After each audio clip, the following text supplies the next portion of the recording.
नमस्कार, मैं श्वेता सिंह आपका स्वागत करती हूं। रात के 8 बज रहे हैं। वक्त है बड़ी खबरों से आपको खबरदार करने का। दुनिया एक तरफ हॉर्मूज पर रण से चिंतित है, दूसरी तरफ देश में महिला आरक्षण का सियासी रण संसद में कल से शुरू होने वाला है। हर खबर से हम आपको खबरदार करेंगे, जहां सबसे पहले बताएंगे कि क्यों ईरान की जंग तो बस झांकी, बाकी असल में अमेरिका चीन की बड़ी टक्कर बाकी है। इसके बाद दिखाएंगे कि हॉर्मूज पर कंफ्यूजन ही कंफ्यूजन क्यों बार बार हो रहा है। दुनिया में युद्ध की खबर के बाद देश के राजनीतिक युद्ध से खबरदार करेंगे, जहां कल से संसद में 850 सीट वाले बिल को लेकर जमकर वाक युद्ध होने वाला है। तो साथ ही यह भी बताएंगे कि एक तरफ जब सत्ता पक्ष महिला आरक्षण पर विपक्ष को घेरने चला, तो राहुल गांधी समेत विपक्ष ने कैसे इसे आरक्षण बनाम आरक्षण की लड़ाई में बदलना चाहा है। ईरान युद्ध से जुड़ी बड़ी खबर से हम आपको खबरदार कर दें। पाकिस्तानी सेना के प्रमुख आसिम मुनीर इस समय ईरान के तेहरान पहुंच चुके हैं, जो ईरान अमेरिका की फिर से बातचीत शुरू कराने की कोशिश में लगने वाले हैं। ईरान के सूत्र कहते हैं कि मुनीर का पहुंचना बड़ी खबर है, क्योंकि यह मुनीर ही पाकिस्तान में पहले ईरान अमेरिका के बीच सीजफायर का पहला राउंड कराने में बड़ा रोल निभा चुके हैं। अमेरिका और ईरान में बातचीत और शांति की कोशिशें हो रही हैं। ट्रंप खुद कह चुके हैं कि अगले 2 दिन अहम है, बातचीत हो सकती है। ट्रंप हॉर्मूज खोलने की बात कह रहे हैं, लेकिन अमेरिकी सेना की तरफ से जहाजों को रोकने के दावे हो रहे हैं। इस तरह हॉर्मूज को लेकर जमकर कंफ्यूजन है। I can tell you that we've been called by the other side. They'd like to make a deal very badly, very badly. Hormuz की नाकाबंदी के बाद डोनाल्ड ट्रंप जल्द ईरान से युद्ध खत्म होने को लेकर बयान दे रहे हैं। ट्रंप ने फॉक्स बिजनेस को बताया, ईरान युद्ध समाप्त हो गया है। न्यूयॉर्क पोस्ट को दिए एक इंटरव्यू में अमेरिकी राष्ट्रपति ने कहा कि अगले 2 दिनों में कुछ हो सकता है। ईरान के राष्ट्रपति पेजेश्कियान का भी बयान आया कि ईरान युद्ध नहीं बातचीत चाहता है, लेकिन अमेरिका की तरफ से अपनी इच्छा थोपने या फिर ईरान को आत्मसमर्पण करने के लिए मजबूर करने का कोई भी प्रयास विफल होगा। मतलब संदेश साफ है कि बात बन सकती है। We've been called this morning by the right people, the appropriate people, and they want to work a deal. They would like to work a deal.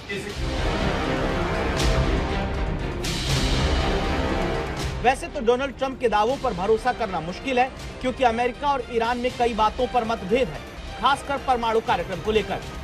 It was over nuclear, very similar. Yeah, very good. I guess you're listening. It's over the fact that they will never have a nuclear weapon. Iran, you marking it down? Iran will not have a nuclear weapon. And we agreed to a lot of things, but they didn't agree to that. And I think they will agree to it. I'm almost sure of it. In fact, I am sure of it. If they don't agree, there's no deal. There'll never be a deal. America की शर्त है कि Iran 20 साल तक अपना परमाणु कार्यक्रम रोके, जबकि ईरान 5 साल के लिए तैयार है। अब बात तभी बनेगी जब ट्रंप इसके लिए राजी होंगे। ईरान ने खाड़ी के 5 देशों से लगभग 25 लाख करोड़ का मुआवजा मांगा है। इस पर पेंच फंस सकता है। सऊदी और कतर तैयार नहीं है, वहीं यूएई, बहरीन, जॉर्डन ने इस पर कुछ नहीं कहा। But here's where we are on fundamentally the president set a policy. Iran cannot have a nuclear weapon, and right now we are negotiating to make sure that very thing happens. And here's, what's interesting about this is what's interesting about this is that we have this ceasefire that's in place. I think it's 6 or 7 days old. Right now, this ceasefire is holding. युद्ध खत्म करने को लेकर ये दावे Hormuz की अमेरिकी नाकाबंदी के बीच हो रहे हैं। अमेरिकी सेना का कहना है कि उसने समुद्र के रास्ते ईरान में होने वाले सभी आर्थिक व्यापार को पूरी तरह से रोक दिया है। इस नाकेबंदी को चीन पर प्रहार माना जा रहा है, जो अमेरिकी कार्रवाई से भड़का हुआ है। चीन की तरफ से चेतावनी दी गई कि कोई तीसरा देश ईरान से आने जाने वाले चीन के जहाजों को रोक नहीं सकता, जबकि अमेरिकी वित्त मंत्री कह रहे हैं कि नाकाबंदी से ईरान के रास्ते चीन के जहाजों को आने या जाने नहीं दिया जाएगा, जिससे चीन का ईरान से तेल पानी असंभव हो जाएगा। चीन के राष्ट्रपति जिनपिंग तक अमेरिका को अपने 4 सूत्रीय प्रस्ताव से संदेश दे रहे हैं, जिसमें शांतिपूर्ण सह अस्तित्व, राष्ट्रीय संप्रभुता, अंतर्राष्ट्रीय कानून का शासन के सिद्धांतों के साथ साथ सुरक्षा और विकास समन्वय की आवश्यकता पर जोर दिया गया है। तो जिनपिंग खुलकर हॉर्मूज की नाकाबंदी को जंगल का कानून बताते हैं, ट्रंप को रोकने की बात करते हैं। उनकी हाँ में हाँ रूस भी मिला रहा है, जिसके विदेश मंत्री चीन के दौरे पर हैं। सर्गेई लावरोव ने दो टूक कहा कि ईरान को शांतिपूर्ण परमाणु कार्यक्रम चलाने की आजादी है, यूरेनियम संवर्धन उसका हक है। खाड़ी अरब देश समझते हैं कि अगर अमेरिकी आक्रामकता न होती तो ईरान हॉर्मुज स्ट्रेट बंद नहीं करता।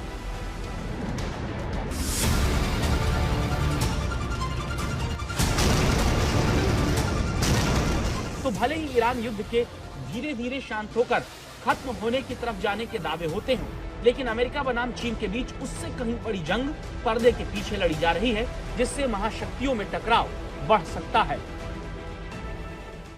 अब जिस वक्त अमेरिका ईरान में फंसा है, जब अमेरिकी सेना हॉर्मुज में नाकाबंदी कर रही है, तब चीन शक्ति प्रदर्शन कर रहा है, दिखा रहा है कि बिना सामने आए वो दुनिया को ईरान युद्ध से निकालने में अपनी भूमिका निभा रहा है।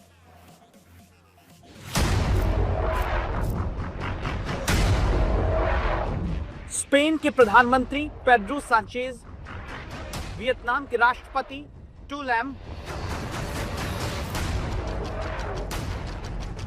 अबू धाबी के क्राउन प्रिंस शेख खालिद बिन मोहम्मद बिन जायद अल नाहयान और रूस के विदेश मंत्री सर्गेई लावरोव। जिस वक्त अमेरिका ईरान में फंसा है, जब अमेरिकी सेना हॉर्मुज में नाकाबंदी कर रही है, तब चीन शक्ति प्रदर्शन करता दिखता है, दिखा रहा है कि बिना सामने आए वो दुनिया को ईरान युद्ध से निकालने में अपनी भूमिका निभा रहा है। पेड्रो सांचेज जैसे ईरान पर हमले के मुखर विरोधी से लेकर यूएई जैसे अमेरिकी सहयोगी तक चीन में शांति का रास्ता खोजने निकले हैं। लेकिन कहानी सिर्फ यही नहीं, ये तो सब जानते हैं कि ईरान को बातचीत के लिए राजी करने वाला चीन था, लेकिन अब उसकी असली वजह पता चली है। ईरान चीन का करीबी सहयोगी है, ये तो सबको पता था, लेकिन युद्ध में ये यारी उम्मीद से कहीं बड़ी निकली। अमेरिका के खिलाफ युद्ध के दौरान ईरान ने चीनी जासूसी सैटेलाइट का इस्तेमाल किया, ये दावा फाइनेंशियल टाइम्स की रिपोर्ट में किया गया। ईरान ने चीन के सैटेलाइट की मदद से पश्चिम एशिया में अमेरिकी सैन्य ठिकानों को निशाना बनाया। फाइनेंशियल टाइम्स बताता है कि ईरान ने 2024 के अंत में चीन से TE-01B सैटेलाइट हासिल किया था। इस सैटेलाइट के जरिए ईरानी सैन्य अधिकारियों ने अमेरिकी ठिकानों की निगरानी की। रिपोर्ट में बताया गया कि मार्च में ड्रोन और मिसाइल हमलों से पहले और बाद में इन ठिकानों की तस्वीरें ली गई। इनमें सऊदी अरब का प्रिंस सुल्तान एयरबेस, जॉर्डन के सैन्य ठिकाने और बहरीन में अमेरिकी नेवल बेस के आसपास के इलाके शामिल हैं। डील के तहत ईरान को बीजिंग की एक सैटेलाइट सर्विस कंपनी के ग्राउंड स्टेशन तक भी पहुंच मिली, जिससे उसे डेटा और कंट्रोल में मदद मिली। चीन ने इन आरोपों को खारिज भले ही कर दिया हो, लेकिन ईरान ने जिस तरह से चुन चुन कर अमेरिकी एयर डिफेंस को तबाह किया, उसके बाद से चीन की मदद की खबरें आना शुरू हो गईं। सबसे बड़ा झटका अमेरिका को यूएई में लगा था, जहां उसका थर्ड एयर डिफेंस सिस्टम तबाह हो गया।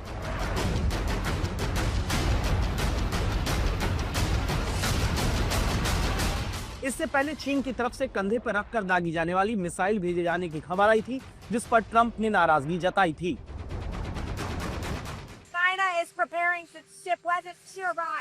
Well, if China does that, China's going to have big problems, okay? चीन ने 1980 के दशक में ईरान को बड़े पैमाने पर हथियार बेचे थे, लेकिन पिछले 10 साल में इसमें कमी आई है। इसकी सबसे बड़ी वजह अंतर्राष्ट्रीय दबाव है। तो चीन ईरान को ऐसे केमिकल देता है जो सामान्य उद्योग में भी काम आते हैं और उनसे मिसाइल का ईंधन भी बनाया जा सकता है। मशीनें और पार्ट्स जो फैक्ट्री में भी इस्तेमाल होते हैं और हथियार बनाने में भी। ड्रोन के पार्ट्स जैसे सेंसर, कनेक्टर, इंजन के हिस्से, इलेक्ट्रॉनिक उपकरण जो नेविगेशन या कम्युनिकेशन के काम आते हैं।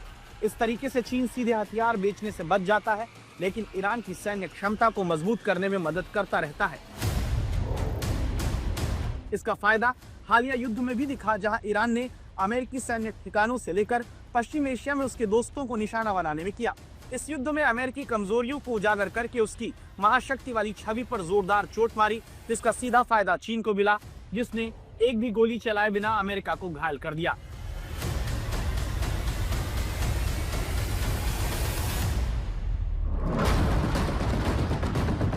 चीन हमेशा चुपचाप काम करता है, आर्थिक प्रगति हो या फिर अपनी सैन्य क्षमताओं को दुनिया की नजरों से बचाना।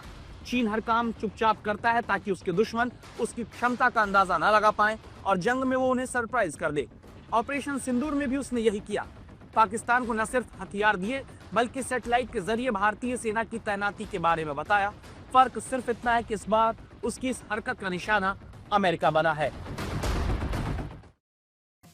Islamic Republic of Iran broadcasting के हवाले से खबर है कि ईरान के सैन्य मुख्यालय ने चेतावनी दी है कि अगर अमेरिका अपनी अवैध नौसैनिक नाकेबंदी जारी रखता है और ईरान के कमर्शियल और तेल जहाजों के लिए असुरक्षा पैदा करता है तो इसे संघर्ष विराम का उल्लंघन माना जाएगा और ईरान फारस की खाड़ी, ओमान की खाड़ी या लाल सागर में किसी भी तरह के निर्यात या आयात की अनुमति नहीं देगा। तो ये बड़ी खबर, हॉर्मुज में अमेरिकी नाकेबंदी पर किस तरीके से ईरान भड़का है उससे जुड़ी ये खबर आ रही है हमारे सामने। और अशरफ वानी जुड़ रहे हैं हमारे साथ।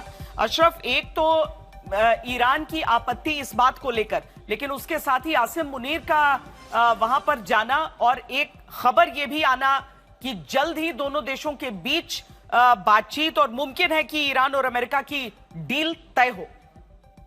बिल्कुल श्वेता, दरअसल ये बड़ी खबर है इस वक्त की। अभी तक इसका जो है थोड़ा सा इशारा दे रहे थे अमेरिकी राष्ट्रपति डोनाल्ड ट्रंप की डील होने वाली है, जंग खत्म होने वाला है, लेकिन अब ये साफ हो गया है कि सहमति बन गई है दोनों देशों के बीच में, यानी अमेरिका और ईरान के बीच में। उसका सबसे बड़ा सबूत ये है कि बेंजामिन नेतन्याहू, जिसने सीज फायर का उल्लंघन पहले दौर में किया था और जबरदस्त बमबारी जो है लेबनान में की थी, उनको जो है सीधे तौर पर आदेश दिया है डोनाल्ड ट्रंप ने कि वो तुरंत जो है लेबनान में सीज फायर घोषित करें। यानी कहीं ना कहीं जो ईरान की शर्त थी उसको डोनाल्ड ट्रंप ने मान लिया है। अब तो वही जो है एक रोड़ा अटका हुआ था पहले बातचीत को जो विफल हुई थी, तो अब इस वक्त जो है एक बैठक चल रही थी, 7 बजे से शुरू होगी इजराइल में, जहां पर इजराइल डिफेंस मिनिस्ट्री इस बात को लेकर चर्चा करेगी कि सीज फायर करने को लेकर क्या वो कदम उठा रहे हैं।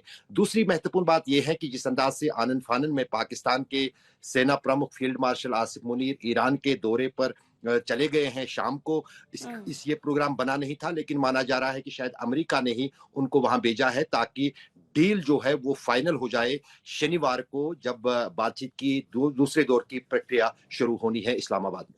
यानी कि जो एक तो बातचीत जिसके लिए दोनों पक्ष पहुंचे थे पहले इस्लामाबाद, जिसमें लगा कि शायद बात नहीं बनी, और एक डर ये भी बना कि सीज फायर ये चलता रहेगा या फिर कहीं ऐसा तो नहीं कि भड़क जाएगा अमेरिका के इस रुख को देखकर। तो देखिए अशरफ, पब्लिक पोस्चरिंग तो दोनों की तरफ से अलग अलग होती रहेगी। अमेरिका भी ये दिखाता रहेगा कि नहीं, हम कंट्रोल कर रहे हैं इस समय स्ट्रेट को, लेकिन ये गुंजाइश बन रही है आपके अनुसार कि बात बन जाए शायद? नहीं, दरअसल श्वेता, कोई भी अगर डिप्लोमेटिक बात होगी, वो भी जिसमें दुनिया का सुपर पावर अमेरिका शामिल हो, वो होमवर्क के बिना जो है कंप्लीट नहीं होती है। जब इस बात का भरोसा जो कि मीडिएशन कर रहा है पाकिस्तान, वो पिछले कई दिनों से लगे हुए थे, खासतौर से जो हमने पैकेज में कहा कि चीन का इस पर बड़ा दबाव है और बड़ा रोल है, तो उन्होंने कहीं ना कहीं अब एक सहमति बनाई है कि कौन सी शर्तें मानेगा ईरान और कौन सी शर्तें मानेगा अमेरिका। और खासतौर से जिस अंदाज से अमेरिकी राष्ट्रपति डोनाल्ड ट्रंप ने कल 2-3 बार ये कहा पिछले 24 घंटों के दौरान कि मैं चाहता हूं कि ईरान के पास कभी भी न्यूक्लियर वेपन न रहे, उस पर सहमति बन गई है। वो पहले भी कोई न्यूक्लियर वेपन न ईरान के पास था, न उनको बनाने की कोई आवश्यकता थी। वो रूस ने भी साफ किया था कि स्टेट ऑफ हार्मुज उनके पास सबसे बड़ा न्यूक्लियर वेपन है, जिसको उन्होंने पिछले 40 दिन के दौरान बखूबी जो है ईरान ने उसको होल्ड रखा।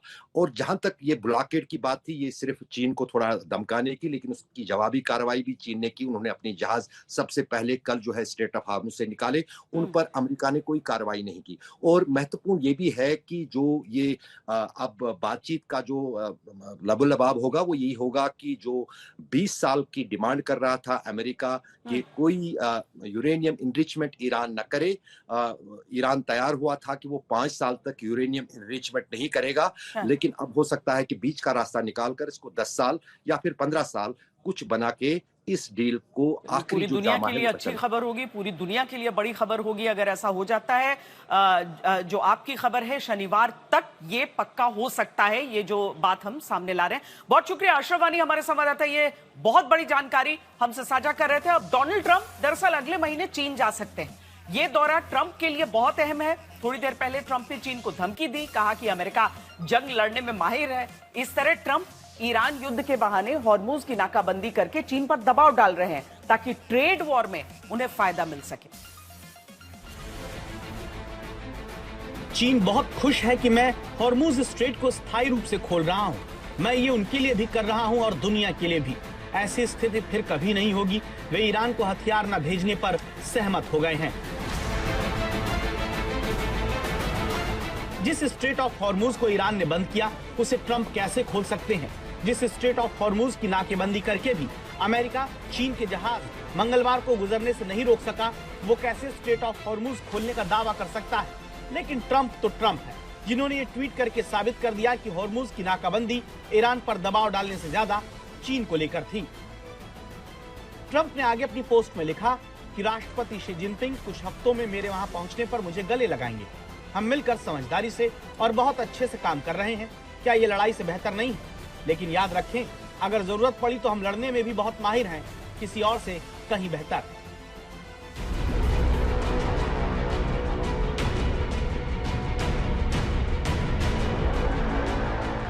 तो ट्रंप जिनपिंग को याद दिला रहे हैं कि अमेरिका लड़ने में भी बहुत माहिर है और किसी और से कहीं बेहतर है। जिनपिंग पर इसका क्या असर होगा ये तो पता नहीं है, लेकिन ट्रंप ही हैं जिनके नेतृत्व में अमेरिकी सेना, उनकी रणनीति सवालों में है। डाल दिया है। अमेरिका की वहां पर एलाइज हैं, इजराइल है और जो खाड़ी के अरब देश हैं, वो सारे देश अमेरिका पर सिक्योरिटी के लिए, सुरक्षा के लिए निर्भर रहते हैं। तो अगर अमेरिका वो सुरक्षा उनको नहीं दे पाएगा तो अमेरिका की ग्लोबल क्रेडिबिलिटी पर इम्पैक्ट पड़ेगा। और अगर अमेरिका अमेरिका और ईरान के बीच में एक ऐसा समझौता होता है जिसमें ईरान दुनिया की नजरों में ऊपर निकल कर आता है, तो ये अमेरिका की ग्लोबल क्रेडिबिलिटी को खतरा पैदा करेगा। ईरान की जो अमेरिका के जो अरब देश खाड़ी में हैं, एलाइज हैं, उन पर उनकी सुरक्षा के लिए खतरा बनेगा।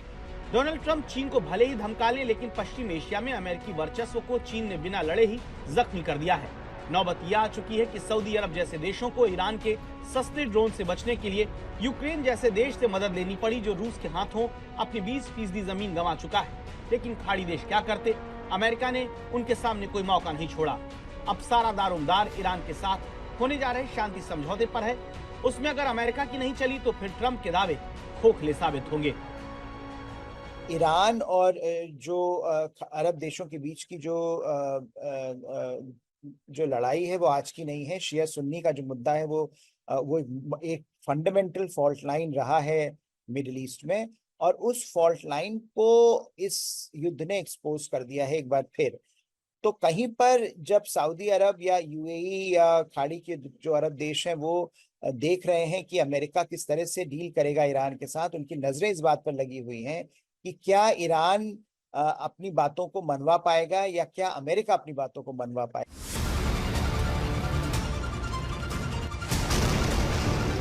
ईरान युद्ध ने सिर्फ सस्ते ड्रोन से महाशक्ति को परेशान करने से खबरदार नहीं किया, उसने पश्चिम एशिया की सुरक्षा के एकमात्र दावेदार अमेरिका पर सवालिया निशान लगा दिया है। सवाल है कि क्या अमेरिका ईरान से खाड़ी देशों को बचा सकता है? क्या वो ऐसा करना भी चाहता है?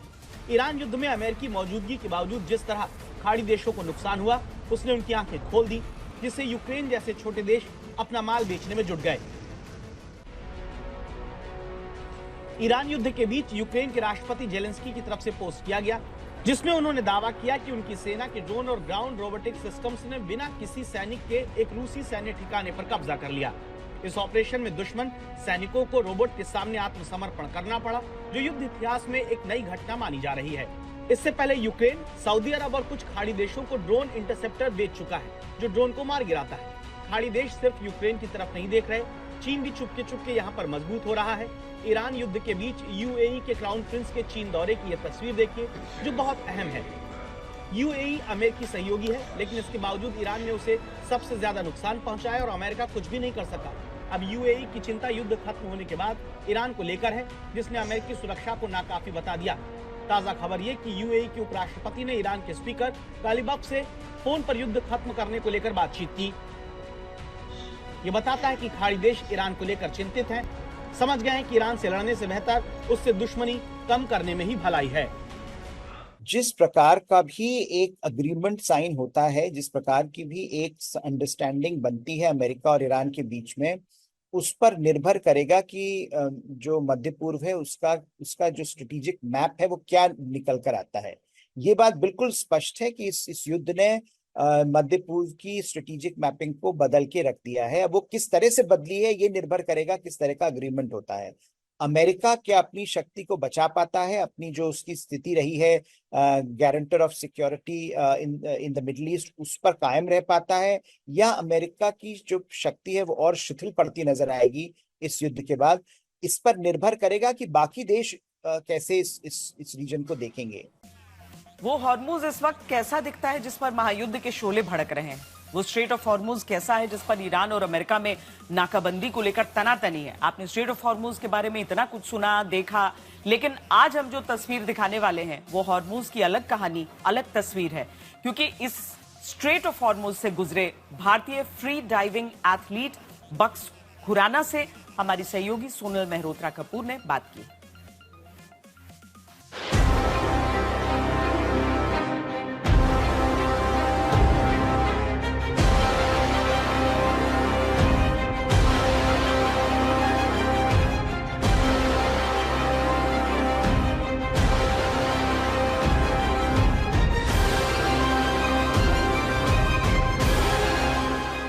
जब मैं बोलूं स्टेट ऑफ हॉर्मुज तो आपके जहन में क्या ख्याल आता है?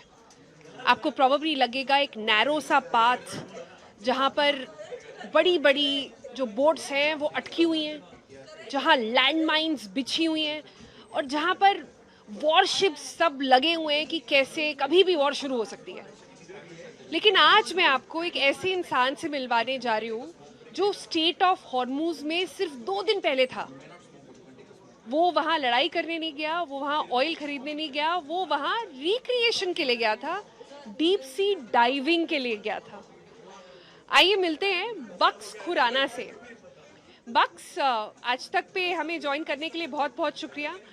बक्स का एक वीडियो है जो मैं आप सबको दिखाना चाहती हूँ, जो इन्होंने स्ट्रेट ऑफ हॉर्मुज से रिकॉर्ड किया। एक तरफ ईरान दिख रहा है, दूसरी तरफ ओमान। तो सारा पहले वो वीडियो देखते हैं, फिर बक्स से बात करेंगे।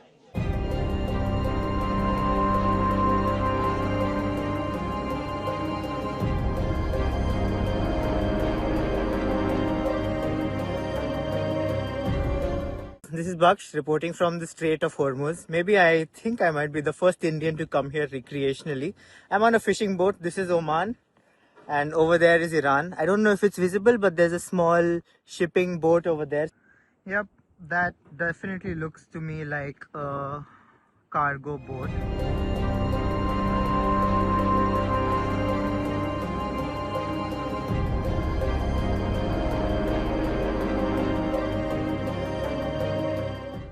बक्स, ये बहुत ही अद्भुत सिचुएशन है। आप सबसे पहले मुझे बताइए कि आप वहाँ कैसे पहुँच गए, कब पहुँच गए और क्यों?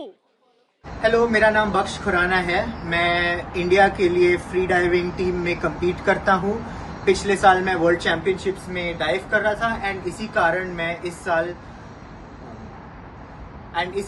मैं 11 अप्रैल को स्ट्रेट ऑफ हॉर्मुज के पास गया था ट्रेनिंग करने के लिए। एक्चुअली मैं काफ़ी टाइम से वहाँ पे जा रहा हूँ, पिछले तीन साल से हम जाते हैं, ट्रेनिंग करते हैं। हम इसीलिए जाते हैं क्योंकि पानी वहाँ पे काफ़ी गहरा होता है। अगर आप दुबई में देखो, अबू धाबी में देखो, पानी की गहराई काफ़ी कम होती है, तो अगर आपको डीप डाइविंग की ट्रेनिंग करनी होती है आप नहीं कर पाते हो। इसी कारण हम उस डायरेक्शन में जाते हैं। मैं 11 अप्रैल को गया था, हमारा इंटेंशन था ट्रेनिंग का, पर हम ट्रेन नहीं कर पाए। पर बक्स, आप जितनी आसानी से ये पूरी बात हमें समझा रहे हैं, मुझे थोड़ी मुश्किल हो रही है इसको समझने में, क्योंकि हमारे हिसाब से तो स्ट्रेट ऑफ हॉर्मुज में हर जगह माइन्स बिछी हुई हैं, शिप्स नहीं जा रही है, इंश्योरेंस कंपनीज ने उनका आना जाना रोका हुआ है, और आप उसी पानी में डीप सी डाइविंग जाके कर रहे हैं। आपको डर नहीं लगा उन माइन्स से? ये माइन्स के बारे में मैं एक्चुअली पहली बार आपसे सुन रहा हूँ। मुझे कोई आइडिया नहीं था कि वहाँ पे पानी के नीचे माइन्स हैं। इनफैक्ट एज अ डाइवर मुझे लगता नहीं है कि वहाँ पे माइन्स हो भी सकते हैं, क्योंकि अगर आप स्ट्रेट ऑफ हॉर्मुज में जाएं तो पानी 1 किलोमीटर गहरा है। 1 किलोमीटर गहरा पानी मतलब करीब 400 फ्लोर की बिल्डिंग हो गई, 500 फ्लोर की बिल्डिंग हो गई, इतना गहरा पानी है वहाँ पे। अगर उतनी गहराई पे माइन्स हुए भी तो मुझे नहीं लगता वो शिप को कोई इफेक्ट कर सकता है। और मुझे पता नहीं कि ऐसा कोई टेक्नोलॉजी एग्जिस्ट करता है जो वहाँ पे एज माइन्स यूज किया जा सकता है। जहाँ पे हम गए थे वहाँ पे पानी 30, 40, 50 मीटर गहरा था एंड वहाँ पे बड़ी शिप्स जा नहीं सकती, तो मुझे नहीं लगता कि वहाँ पे कोई भी माइंस की डर थी। तो इट्स नॉट कि मुझे माइंस का डर नहीं लगा, इट्स दैट मुझे कोई आइडिया ही नहीं था कि वहाँ पे माइंस है। एक्चुअली पर्सनली मैं पॉलिटिक्स से काफ़ी दूर रहता हूँ, तो मुझे कोई आइडिया नहीं है कि वहाँ पे ज़्यादा सीन क्या हो रहा है। अच्छा, मुझे ये बताइए बक्स कि आप करीब स्टेट ऑफ हॉर्मूज में 15-16 बार जा चुके हैं। पहले जब आप गए वॉर से पहले और इस बार जब आप गए जब जंग छिड़ी हुई है, उसमें क्या परिवर्तन देखा आपने स्टेट ऑफ हॉर्मूज में? हाँ, मैं पिछले 3 साल में 15-20 बार जा चुका हूँ। एक्चुअली मैं ट्राई करता हूँ हर महीने में एक बार जाऊँ वहाँ पे ट्रेनिंग करने के लिए। वहाँ पे जो ट्रेनिंग होती है काफ़ी अच्छी होती है। वहाँ पे आपको काफ़ी टाइम मिलता है पानी में, इक्विपमेंट ट्राई आउट करने के लिए काफ़ी टाइम मिलता है, क्योंकि हमारा बोट वहाँ पे 10-12 घंटे रहता है। बट पहले अगर मैं देखूँ तो पानी काफ़ी ब्लू, क्रिस्टल ब्लू, अच्छी विजिबिलिटी होती थी। इस बार विजिबिलिटी काफ़ी कम थी एंड लोग काफ़ी खुश नहीं थे। इनफैक्ट हमारी ट्रेनिंग भी इसी कारण नहीं हो पाई। बट इसका ये मतलब नहीं है कि पानी में प्रॉब्लम है, इसका ये मतलब है कि पानी में मरीन लाइफ ज़्यादा है। अगर पानी में एल्गे हर जगह होता है, जेलीफिश हर जगह होता है, वो उसका मतलब ये होता है कि ओशन काफ़ी थ्राइव कर रहा है, काफ़ी बायोडाइवर्सिटी आ गई है। इनफैक्ट लोगों ने काफ़ी सारी species of corals and fish ढूंढ रखी हैं जो पहले इस रीजन में कभी स्पॉट नहीं हुई है। तो मैंने एक वीडियो भेजा था आपको जहाँ पे हमने 25-30 डॉल्फिन्स को जंप करते हुए देखा। मैंने पर्सनली इंडोनेशिया में, फिलीपींस में, श्रीलंका में डॉल्फिन वॉचिंग ट्रिप्स पे गया हूँ एंड मैंने कभी भी ऐसी साइट नहीं देखी है। तो मेरे हिसाब से उस रीजन में जो मरीन लाइफ है वो काफ़ी ज़्यादा थ्राइव कर रही है एंड जो टूरिज्म इंडस्ट्री है वो भी काफ़ी ज़्यादा अच्छे से चल रहा है। काफ़ी सारे बोट्स थे वहाँ पे। और अब आपको कल सबसे बड़ी होने वाली खबर से खबरदार करते हैं। कल से देश की संसद का विशेष सत्र शुरू होने जा रहा है। 3 दिन तक चलने वाले सेशन में संविधान का 131वां संशोधन बिल, परिसीमन विधेयक संशोधन बिल और केंद्र शासित प्रदेश कानून संशोधन बिल 2026 पेश किया जाना है। इसको लेकर अब से कुछ देर पहले संसदीय कार्य मंत्री किरण रिजिजू के घर पर अहम बैठक हुई है। सरकार ने 2029 के लोकसभा चुनावों से महिला आरक्षण अधिनियम लागू करने के लिए लोकसभा सीटों की संख्या बढ़ाकर 850 करने का प्रस्ताव रखा है। 850 में से 273 सीटें महिलाओं के लिए आरक्षित होंगी। बिल के अनुसार लोकसभा के सदस्यों की अधिकतम संख्या बढ़ाकर 815 की जा सकती है। इसके अलावा केंद्र शासित प्रदेशों के लिए 35 सीटें हो सकती हैं। संविधान में संशोधन के लिए संसद के दोनों सदनों में विशेष बहुमत जरूरी होता है। लोकसभा की वर्तमान संख्या 540 है क्योंकि 3 सीटें खाली हैं। अगर सभी सांसद उपस्थित होकर मतदान करते हैं तो कम से कम 360 सांसदों यानी 2/3 को इसके पक्ष में वोट करना होगा। यानी बिना विपक्ष के समर्थन यह बिल पास नहीं हो सकता। प्रधानमंत्री ने इसीलिए विपक्ष से साथ देने की अपील की है, लेकिन कांग्रेस, डीएमके समेत कई विपक्षी दल खुलकर इस बिल को लाने की सरकार की मंशा पर सवाल उठाते हुए विरोध करते हैं।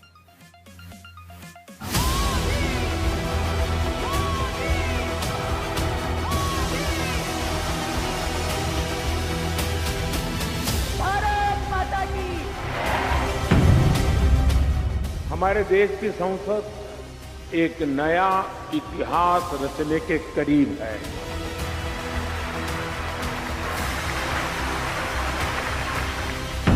तो तुरंत लागू किया जाए अगले लोकसभा चुनाव से, पर ये परिसीमन किसी भी हालत पर विपक्ष पार्टियां स्वीकार नहीं करेंगी। दशकों की प्रतीक्षा के अंत का समय 16, 17, 18 है। हमारी कुछ मांग थी, कोटा विद इन कोटा, वो मांग आज भी रहेगी। हर हाल में 2029 तक लागू हो जाना चाहिए। ये छद्म खेल है, मैंने पहले दिन से कहा है, इसका नारी वंदन से कोई मतलब नहीं है। देश अब अपने लोकतंत्र को नई बुलंदी पर लेकर जाने के लिए तैयार है। आपको ये इमीडिएटली इंप्लीमेंट करना चाहिए। इंतजार इसका नहीं होना चाहिए कि सेंसस और डिलिमिटेशन हो। सितंबर 2023 जब देश की संसद से लेकर विधानसभाओं तक में महिलाओं के लिए 33% आरक्षण वाला नारी वंदन अधिनियम बिल पास होकर कानून बनता है। पक्ष विपक्ष सब साथ होते हैं। एक होकर सबने महिला आरक्षण पर हामी भरी मुहर लगाई। लेकिन 31 महीने बाद अब जैसे ही नरेंद्र मोदी सरकार महिला आरक्षण को देश में 2029 के लोकसभा चुनाव से ही लागू करने की तैयारी से जुड़े 3 बिल संसद के विशेष सत्र में लाने जा रही है। हमारे विपक्ष के सभी साथियों ने मुखर होकर के इस बात पर जोर डाला था कि 2029 में ये लागू होना चाहिए। 2029 की समय सीमा को ध्यान में रखते हुए सरकार ने, क्योंकि विपक्ष ने जो बात रखी थी हमारे लिए वो बात भी गंभीर होती है, और 16 अप्रैल से संसद में इस पर व्यापक चर्चा भी होने जा रही है। प्रधानमंत्री खुद कांग्रेस अध्यक्ष मल्लिकार्जुन खड़गे से बात कर चुके हैं। प्रधानमंत्री ने खुली चिट्ठी लिखकर सबका समर्थन भी मांगा है, लेकिन विपक्ष के सांसद तुरंत सरकार की महिला आरक्षण पर स्पेशल सेशन बुलाने की मंशा पर लगातार सवाल उठाने के बाद अब अपना स्टैंड तय करने के लिए बैठक करने लगे। कांग्रेस अध्यक्ष खड़गे के घर होती इस बैठक में राहुल गांधी मौजूद होते हैं, साथ में उद्धव ठाकरे, शरद पवार, अरविंद केजरीवाल की पार्टी के नेता होते हैं। लेफ्ट के नेता, TMC, national conference, RJD, DMK के प्रतिनिधि बैठक में शामिल होते हैं। अखिलेश यादव बयान देकर कहने लगते हैं कि उनकी पार्टी महिला आरक्षण के साथ है, पर भाजपाई चालबाजी के खिलाफ, जो एक साजिश के तहत की जा रही है। इलेक्शन तो होते रहेंगे, महिलाओं का सशक्तिकरण के लिए ये बिल पारित करना बहुत जरूरी है, इसलिए इसमें हम और डिले नहीं कर सकते। हर एक दिन हमारे लिए बहुत भारी पड़ रहा है। कौन पार्टी सोचेंगे कि इतना अच्छा क्रांतिकारी बिल, ऐतिहासिक बिल में विरोध करके अपने आप को ये काला रंग लगाने का कौन कोशिश करेंगे? कोई नहीं करेंगे। We'll oppose this bill, but I want to tell you, we are not against the reservation. The way in which they have put in the bill, whether it is delimitation, whether they have not even cleared census and almost all powers of the constitution. जल्द से जल्द 33% आरक्षण ये implement हो अगले लोकसभा चुनाव में। इस जद्दोजहद में प्रधानमंत्री के इस प्रयास में वो अपना समर्थन दे। अगर ये राजनीतिक दल वाकई में महिला के राजनीतिक उत्थान के प्रति संकल्पित हैं, तो वो प्रधानमंत्री की इस अपील को नहीं ठुकराएंगे। ये एक महामूर्ख सरकार है। 2023 में जो बिल इसने पास कराया उसके ही खिलाफ एक संशोधन लेके फिर से आ गई। इसका मतलब जब हम लोग कह रहे थे 543 में 33% आरक्षण दो और आज ही दो, तो सरकार पीछे हट गई। मां बहनों को सदियों से राजनीति में एक हक देने का जो बात हो रहा था वो अटके हुए थे, पर आज नरेंद्र मोदी जी के नेतृत्व में नारी शक्ति वंदन अधिनियम 2029 से ही लागू करने की बात हो रहा है। हमें दिक्कत है आपके तौर तरीके से, आपके इस मसौदे से। कैसे तय किया कि ये ईयर को नहीं लेना है? क्यों तब कहा था कि 27 में ये सोचेंगे? विमेन रिजर्वेशन तो इमीडिएट लागू हो सकता था। सवाल उठता है कि आखिर जिस बिल के लिए विशेष सत्र बुलाकर ऐतिहासिक पल प्रधानमंत्री बताते हैं, उसी को साजिश, संविधान से खिलवाड़, उत्तर दक्षिण में बंटवारा जैसे आरोप विपक्ष क्यों लगाता है? ये समझने के लिए आइए आज हम उस बिल के बारे में बात करते हैं जो संसद में पेश हो रहा है। पहला सवाल है कि कुल कितने बिल हैं और इन बिलों में क्या क्या है। पहले बिल में संविधान का 131वां संशोधन है। इसमें ऐसे प्रावधान हैं कि महिला आरक्षण 2029 के लोकसभा चुनाव में लागू हो सके और लोकसभा की सीटें बढ़कर 850 की जा सके। दूसरा बिल है परिसीमन विधेयक। तीसरा बिल है केंद्र शासित राज्य कानून संशोधन विधेयक 2026। दूसरा सवाल यह है कि बिल यदि पास हुआ तो संसद और विधानसभाओं में कितनी सीटें बढ़ेंगी? जवाब है लोकसभा सीटें 543 से बढ़कर अधिकतम 850 हो जाएंगी। राज्यों में 815 और केंद्र शासित प्रदेशों में 35 सीटें बढ़ेंगी। इसी हिसाब से राज्य की विधानसभाओं में भी 50% सीटें बढ़ाई जाएंगी। तीसरा सवाल, आखिर परिसीमन को लेकर इतना विवाद क्यों? असल में मौजूदा लोकसभा का आधार 1971 की जनगणना है। ऐसे में सीटें बढ़ाने को लेकर जो बात कही जा रही है उसका आधार क्या होगा? इसका जवाब डिलिमिटेशन बिल 2026 में है।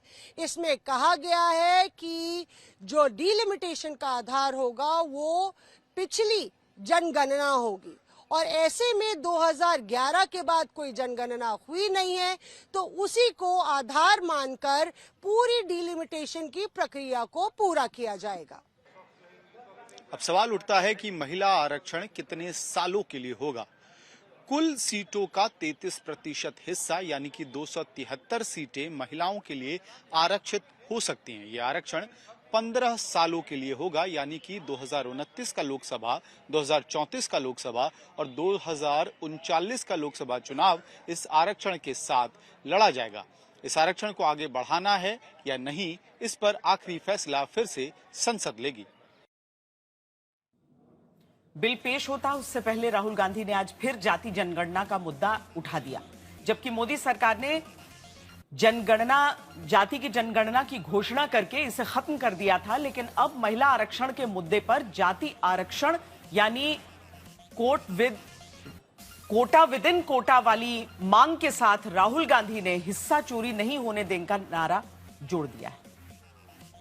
तो बहनों, अब बहुत बड़ी बेईमानी की जा रही है। प्रधानमंत्री नहीं चाहते कि कास्ट सेंसस, नए सेंसस, ओबीसी सेंसस के बेसिस पे यह निर्णय लिया जाए।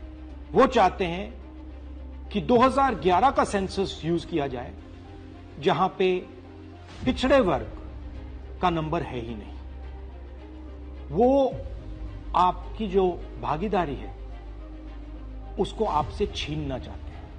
हमारा कहना है नया सेंसस चालू हो गया है, आप कह रहे हो कि ओबीसी सेंसस आप कर रहे हो, तो उस सेंसस का प्रयोग करके आप महिला बिल क्यों नहीं पास कर? नरेंद्र मोदी, आरएसएस और बीजेपी घबरा गए हैं क्योंकि कास्ट सेंसस का डेटा आना शुरू हो गया है और उनको मालूम पड़ रहा है कि पिछड़ों की देश में सचमुच कितनी आबादी है। वो नहीं चाहते कि आपको अपनी सच्ची आबादी के बेसिस पर भागीदारी मिले। ये सिर्फ पिछड़े वर्ग के खिलाफ नहीं है, ये एंटी नेशनल एक्टिविटी की जा रही है, क्योंकि पिछड़ा वर्ग 50% है, उसको भागीदारी मिलनी चाहिए और प्रधानमंत्री आपकी भागीदारी आपसे छीन रहे हैं।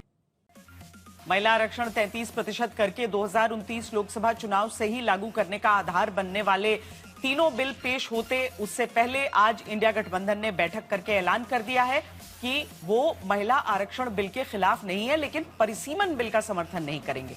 इनके विरोध की हर वजह से आपको अब हम खबरदार करते हैं। आमतौर पर पिता और बेटा कुछ व्यापार की बात करते हैं ना, और अगर माँ चाय लेके आए और थोड़ी देर खड़ी रहे, अरे तुम जाओ किचन में काम करो, हम बात कर रहे हैं। मैं गृहस्थी नहीं हूं, लेकिन पता बहुत है। नारी शक्ति वंदन सम्मेलन में जब प्रधानमंत्री ने कहा कि मैं गृहस्थ नहीं लेकिन पता बहुत है, खूब तालियां बजी। लेकिन अब जब संसद में 2029 से 33% वाला महिला आरक्षण बिल लागू करने के लिए पेश किया जा रहा है, तो क्या विपक्ष का मूड सरकार ने नहीं पता किया? We all are in favor of women's reservation bill, but the way in which they have brought, for that we have got reservations, and it is politically motivated. विपक्ष के बिल का विरोध करने के पीछे ये दलील, तर्क या आरोप दिए जाते हैं। पहला, सरकार की बिल अभी लाने के पीछे मंशा पर सवाल विपक्ष उठाता है, इस आरोप के साथ कि मकसद पश्चिम बंगाल, तमिलनाडु में वोटिंग से ठीक पहले राजनीतिक फायदा बटोरने का बीजेपी का है। दूसरा आरोप, आबादी के हिसाब से सीटें बढ़ी तो देश की सियासत में दक्षिणी और उत्तर पूर्वी राज्यों का अनुपातिक प्रतिनिधित्व घट जाएगा। तीसरा आरोप, केंद्र सरकार जानबूझकर दक्षिण के मुकाबले उत्तर की सीटें बढ़वाना चाहती है, जहां बीजेपी विपक्ष के मुकाबले ज्यादा सीट जीत रही है। चौथा आरोप, नई जनगणना आधारित परिसीमन को नकार कर पिछड़ों का अधिकार लूटने की कोशिश का, क्योंकि नई जनगणना पर सीट बढ़ेगी तो जातिवार आंकड़े भी देने पड़ेंगे और जातिवार आरक्षण भी। इसको तुरंत लागू किया जाए अगले लोकसभा चुनाव से, पर यह परिसीमन किसी भी हालत पर विपक्ष पार्टियां स्वीकार नहीं कर सकती। इसका हम पूरा 100% विरोध करते हैं। और किसी हालत पर हम इसको मंजूरी नहीं दे सकते। प्रधानमंत्री ये अपील करते हैं, ये प्रयास कर रहे हैं कि ये मात्र अगले 10 साल की किवायत ना हो, तुरंत अगले ही लोकसभा चुनाव में ये इम्प्लीमेंट हो जाए। तो हम लोगों के लिए तो ये एक हर्ष का विषय है कि हमारे राजनीतिक दल के जो पुरुष नेता हैं वो महिलाओं के राजनीतिक उत्थान के लिए, वो महिलाओं के राजनीतिक सशक्तिकरण के लिए समर्पित हैं। आपको ये इमीडिएटली इम्प्लीमेंट करना चाहिए, इंतजार इसका नहीं होना चाहिए कि सेंसस और डिलिमिटेशन हो। पर फिर भी सरकार ने बात नहीं सुनी थी, फिर भी ये बिल पास हुआ था। अब सेंसस जो 2026 का होना था 2021 से पेंडिंग है, 2026 में शुरू हुआ है, होते होते उसको कितना समय लगेगा, उसके बाद डिलिमिटेशन की प्रक्रिया शुरू होगी, तो 2029 का वो कमिटमेंट जो है महिलाओं को वो पूरा नहीं हो पाएगा। पास होगा संसद में, हमें पूरी उम्मीद है कि सब लोग साथ देंगे। ऐतिहासिक कदम है, हिंदुस्तान की राजनीति बदल जाएगी। जिस तरह पंचायती राज और लोकल बॉडी में महिलाओं को आरक्षण देने के बाद बहुत बड़ी तादाद में लोग आए, इस बार भी ऐसा होने वाला है। आने वाला लोकसभा इलेक्शन तो भाजपा हारेगा, इसीलिए वो ये सब कुछ कर रहे हैं, लेकिन हमारा पार्टी वो पूरा ऑब्जर्व कर रहे हैं। काफी महिलाएं अच्छा काम कर रही है और अभी ये सही समय है कि उन्हें लोकसभा और विधानसभा में भी उन्हें आने का मौका मिले और इस देश को विकसित बनाने में महिलाओं के माध्यम से भी अहम भूमिका यहाँ पे रखी जाए। एक एक करके विपक्ष के आरोपों को देखें तो पहला आरोप बिल की टाइमिंग को लेकर है। तमिलनाडु में 23 अप्रैल को मतदान है, पश्चिम बंगाल में 23 और 29 अप्रैल को वोटिंग। तब मतदान से 7 दिन पहले संसद का विशेष सत्र महिला आरक्षण बिल को लेकर बुलाया गया, जबकि मतदान से 5 दिन पहले लोकसभा के बाद राज्यसभा में इस बिल को लेकर वोटिंग होगी। विपक्ष का सवाल है कि बीच चुनाव में क्या केवल फायदा उठाने के लिए इस बिल को लाया जा रहा है। कांग्रेस पार्टी उस समय ये चाहती थी कि 2024 में ही सरकार लागू कर दे, जो नहीं हो पाया कतिपय कारणों से। सरकार मुझे नहीं मालूम किस कारण से नहीं की उस समय। अब जो हो रहा है बीच चुनाव में, जब तमिलनाडु और बंगाल का चुनाव बचा हुआ है, तो उसमें लाभ लेने की कोशिश है। 30 साल देश की महिलाओं ने इंतजार किया है अपने पूर्ण अधिकार को पाने के लिए संविधान के तहत। हमें तो बहुत जल्दबाजी है, आपको नहीं है सोनिया जी, हो सकता है आपको ना हो। पश्चिम बंगाल में ममता बनर्जी की पार्टी को पिछले विधानसभा चुनाव में 50% महिला वोट मिला, बीजेपी को तब 36% महिला वोट मिला था। इसी तरह तमिलनाडु में देखें, पिछले चुनाव में डीएमके गठबंधन को 45% महिला वोट मिला, जबकि एआईएडीएमके को 42%। अब की एआईएडीएमके का बीजेपी के साथ गठबंधन है। संसद का विशेष सत्र 18 अप्रैल तक है। ऐसे में तब तक ये तस्वीर साफ हो जाएगी कि लोकसभा और राज्यसभा में क्या घटा। फिर 23 अप्रैल को मतदान है और अगर ये बिल पारित नहीं हो पाता है विशेष सत्र में, तो क्या सत्ता पक्ष इस संदेश के साथ जनता के बीच जाएगा कि देखो, महिला के पक्ष में बिल को विपक्ष ने पास नहीं होने दिया। विपक्ष की दूसरी सबसे बड़ी आपत्ति 2011 की जनगणना के आधार पर आबादी के हिसाब से सीटें बढ़ने और घटने को लेकर है, जिसकी वजह से उत्तर बनाम दक्षिण की सीटों में भारी अंतर आने का दावा है। इसीलिए तमिलनाडु के मुख्यमंत्री स्टालिन तो काले झंडे लगाने से लेकर दिल्ली तक प्रदर्शन की चेतावनी देते हैं। प्रधानमंत्री जी, परिसीमन के साथ आग से न खेलें।